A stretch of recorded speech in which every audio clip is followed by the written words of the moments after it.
Hello friend, this is Anjali Soni और उम्मीद है आप सभी स्वस्थ मस्त और अच्छे से पढ़ रहे होंगे। तो इसी के साथ आज का हमारा टॉपिक है प्रोजेक्टाइल। प्रोजेक्टाइल होता क्या है, ये किस तरह का पाथ होता है, ये सब चीज़ें इसी से रिलेटेड जितने भी क्वेरी है वो हम पढ़ेंगे ताकि आपको जो ये टॉपिक है अच्छे से क्लियर हो जाए। देखिए क्या होता है प्रोजेक्टाइल।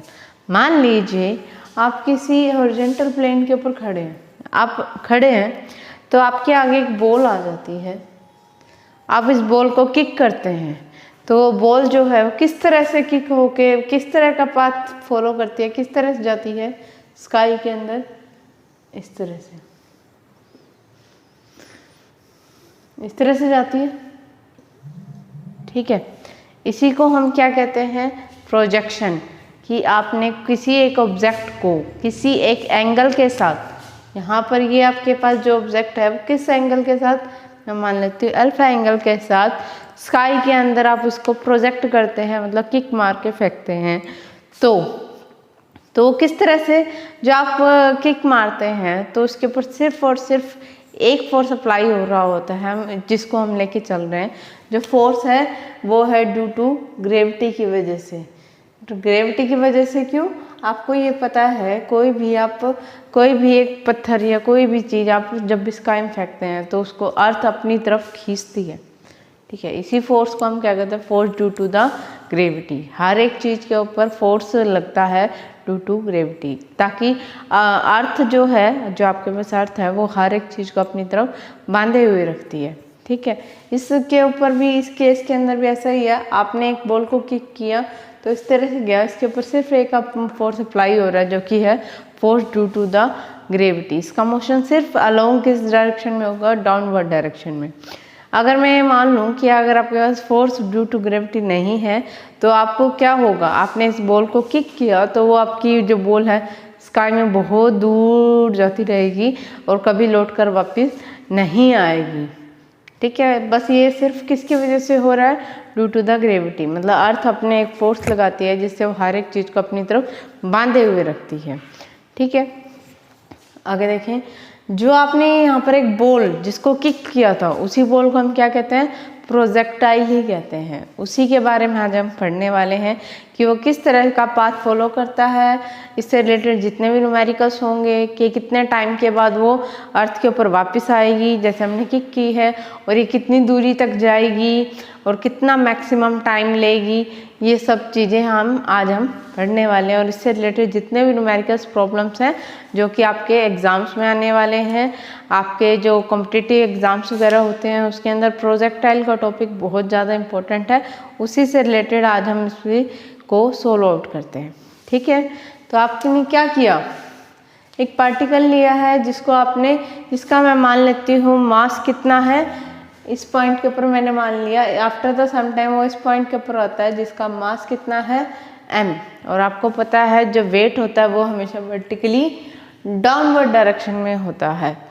ठीक है, तो मैंने माना जो आपके पास यहाँ पार्टिकल ओ डायरेक्शन से, आपने इसको ओ पॉइंट के ऊपर खड़े होकर इसको फेंका, तो किस वेलोसिटी से फेंका गया। स्टार्टिंग में उसकी वेलोसिटी मैंने मान ली, उसकी वेलोसिटी कितनी थी आपके पास, u वेलोसिटी से फेंका गया। और वो u वेलोसिटी हॉरिजॉन्टल के साथ कितना एंगल बनाती है, अल्फा एंगल।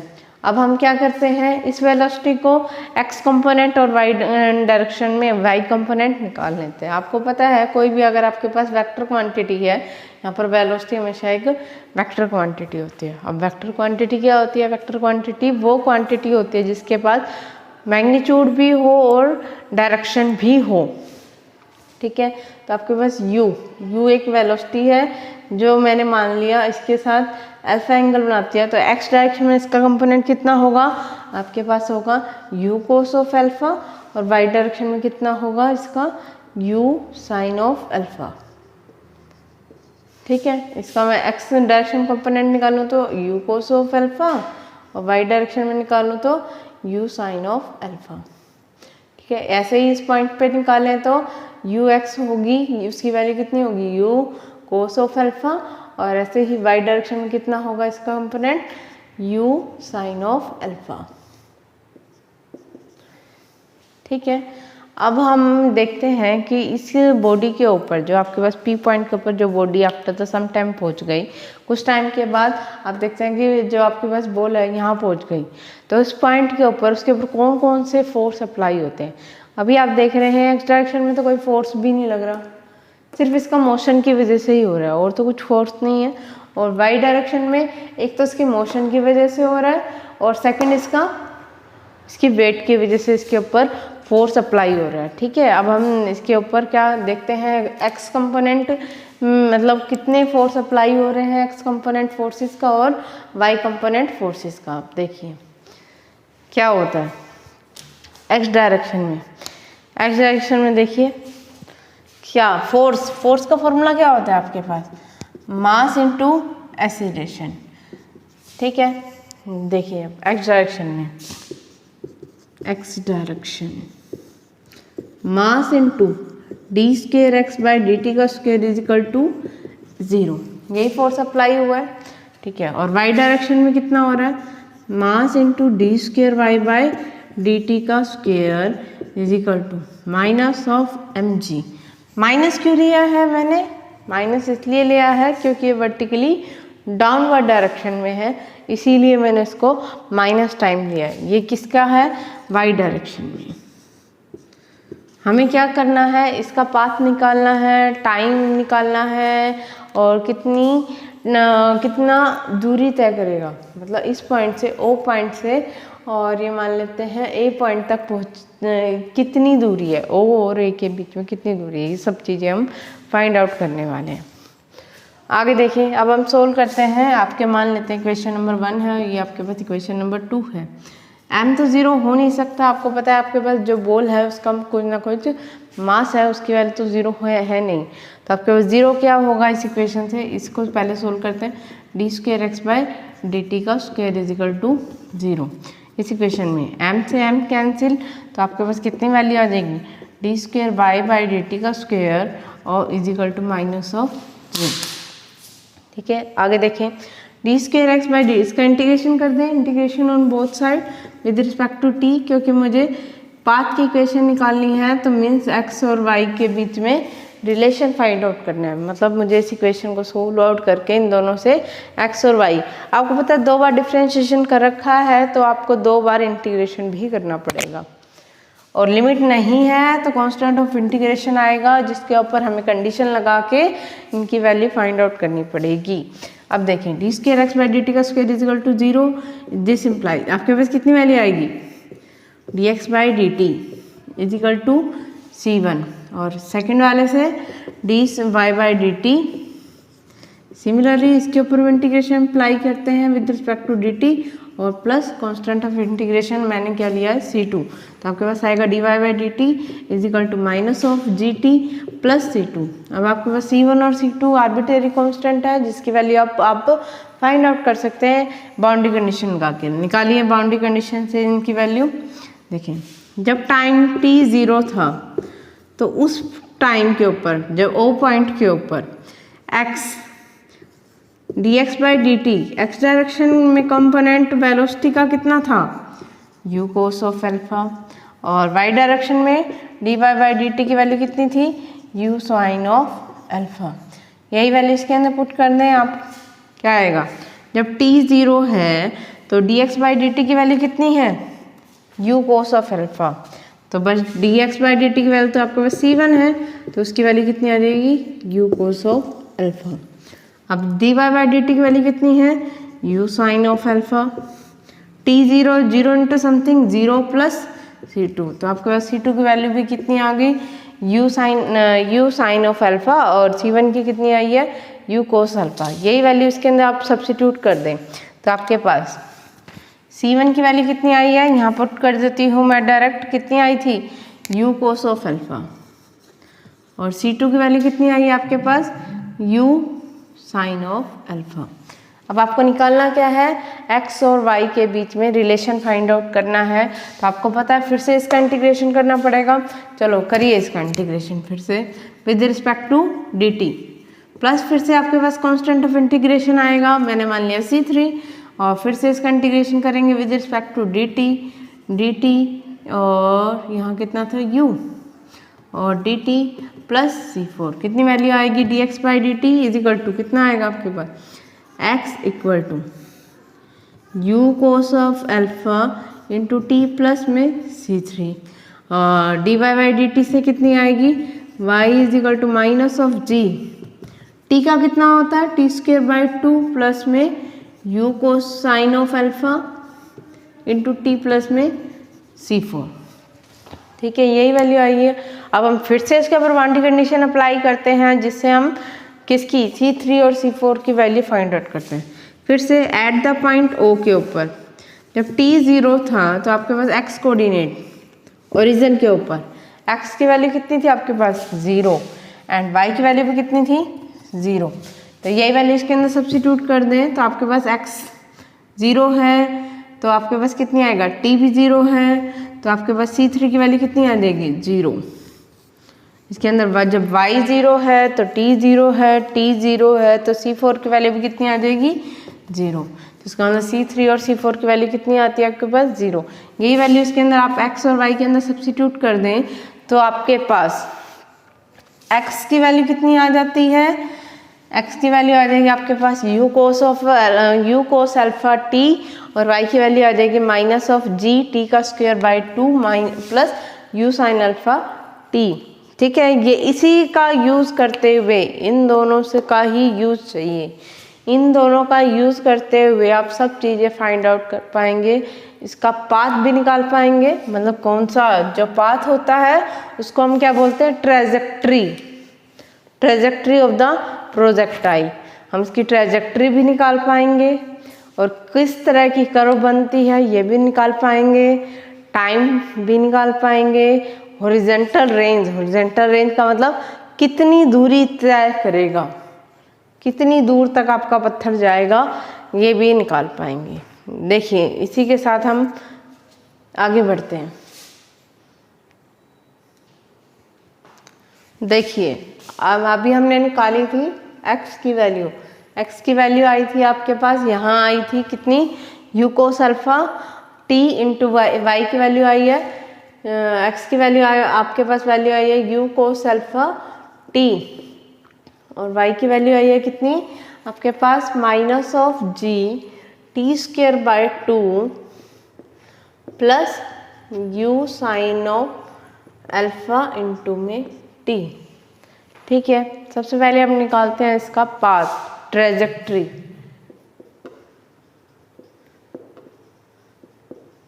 ट्रेजेक्ट्री देखें, ट्रेजेक्ट्री का मतलब इसका पाथ किस तरह का, आपने देखा था ना अभी वो किस तरह का पाथ फॉलो कर रहा था, इस तरह से इसका पाथ निकालते हैं, किस तरह की कर्व बनती है ये देखते हैं।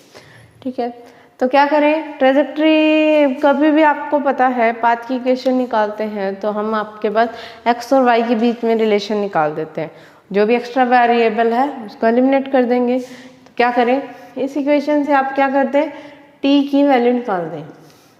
t की वैल्यू कितनी आएगी, x अपॉन में u कोस ऑफ अल्फा। ठीक है, यही t की वैल्यू आपके पास जो y की वैल्यू आई है उसके अंदर आप सब्स्टिट्यूट कर दें इसके अंदर, तो आपके पास y की वैल्यू कितनी आ जाएगी, y is equal to minus of g by 2 t का स्क्वायर करें x का स्क्वायर बाई u का square into cos square alpha plus u sine alpha t की वैल्यू कितनी है x अपॉन में u cos of alpha, u से u cancel तो आपको पता है साइन बाय कोस कितना होता है आपके पास टेंजेंट अल्फा, तो आपके पास कितना आ जाएगा टेंजेंट अल्फा इंटू एक्स। ठीक है, तो इसको देखकर आपको पता लग रहा है आप ये आपके पास क्वाड्रेटिक आई है किसके अंदर x के अंदर और लीनियर आई है y के अंदर। तो ऐसा किस फॉर्म में होता है, सर्कल में, पैराबोला में, किस में होता है आपको पता है। y आपने पैराबोला की इक्वेशन देखी है कुछ इस तरह से, y is equal to 4ax का स्क्वायर, किसकी इक्वेशन होती है पैराबोला की। किस तरह का पैराबोला, जो कि डाउनवर्ड डायरेक्शन में बनता है, इस तरह के पैराबोला की। आपको थोड़ी सी सिमिलर सी लगी होगी इसको हम क्वाड्रेटिक फॉर्म में कंप्लीट कर लेंगे। जैसे कि आप इसको क्वाड्रेटिक बना लेंगे तो आपके पास क्या आएगा, क्वाड्रेटिक इन एक्स स्क्वायर है, लीनियर इन वाई स्क्वायर है, तो ये थोड़ा सिमिलर सी हुई। तो ये किसकी इक्वेशन है आपके पास, पैराबोला की। इसका मतलब जो आपके पास ट्रेजेक्ट्री है वो किस शेप की है, पैराबोला की। तो इसका मतलब स्टोन को जब हम स्काई के अंदर फेंकते हैं या एयर के अंदर हम वर्टिकल डायरेक्शन में फेंकते हैं तो किस तरह का पाथ फॉलो करता है, वो फॉलो करता है किसका, पैराबोला, पैराबोलिक पाथ आपका फॉलो करता है। अब हम निकालते हैं टाइम ऑफ फ्लाइट कि मतलब उसको कितना टाइम लगेगा यहाँ से लेकर यहाँ तक पहुँचने में। अब हम निकालेंगे क्या, टाइम ऑफ फ्लाइट।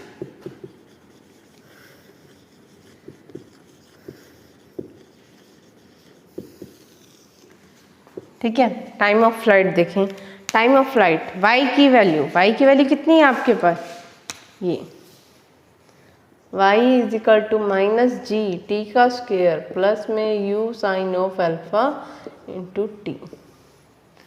ठीक है, कोई ना कोई एक ऐसी पोजीशन आएगी। देखो टाइम ऑफ फ्लाइट, यहाँ से मैंने माना था O पॉइंट, मैंने मान लिया A, इन दोनों के बीच की दूरी निकाल लिया। A पॉइंट के ऊपर आपको पता लग रहा है y कंपोनेंट कितना है, 0। A पॉइंट के ऊपर y कंपोनेंट की वैल्यू कितनी है, 0। अभी देखिए A पॉइंट के ऊपर y कंपोनेंट की वैल्यू कितनी है, 0, क्योंकि वो अर्थ के ऊपर है, कोई ऊंचाई नहीं है। तो आपके पास y कंपोनेंट कितना है इस केस में, 0। तो हम पुट कर देते हैं 0 equal to minus of G T का स्क्वायर प्लस में u sine of alpha into में t। ठीक है, तो अब देखिए, अब इसी को सोल्व करते हुए आप t की वैल्यू निकाल दें, कितनी आएगी।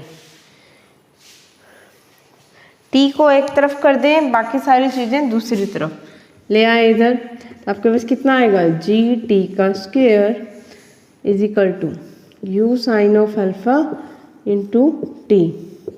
तो आपके पास T square by T is equal to u sine alpha by ji.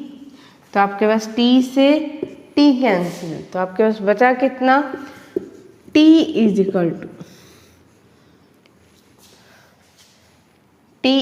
To यहाँ पर 2 भी था।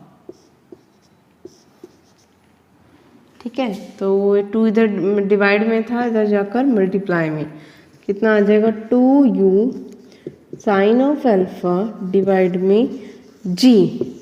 तो आपके पास टाइम ऑफ फ्लाइट की वैल्यू कितनी आ गई, किसके ऊपर डिपेंड कर रहा है, इसके ऊपर डिपेंड करता है। जैसे कि आप कोई भी एक बॉल को यहाँ से फेंकते हो, कितनी टाइम लेगा, किस किस चीज़ के ऊपर डिपेंड करता है कि आपने स्टार्टिंग में उसको वेलोसिटी कितनी तेज़ी से फेंका है। ठीक है, और कितने एंगल से उसको फेंका है, इस चीज़ के ऊपर भी वो डिपेंड करता है। तो आपको मिल गया कि उसका टाइम ऑफ फ्लाइट की वैल्यू कितनी आ गई, कितना टाइम लगेगा, उसकी वैल्यू आई है 2u साइन अल्फा बाय जी। ये आपके पास कितना आ गया, टाइम ऑफ फ्लाइट। नेक्स्ट हम निकालेंगे कि वो कितनी दूरी तक जाएगा, हॉरिजॉन्टल रेंज। आगे देखिए, अब हम निकालते हैं इसकी हॉरिजॉन्टल रेंज।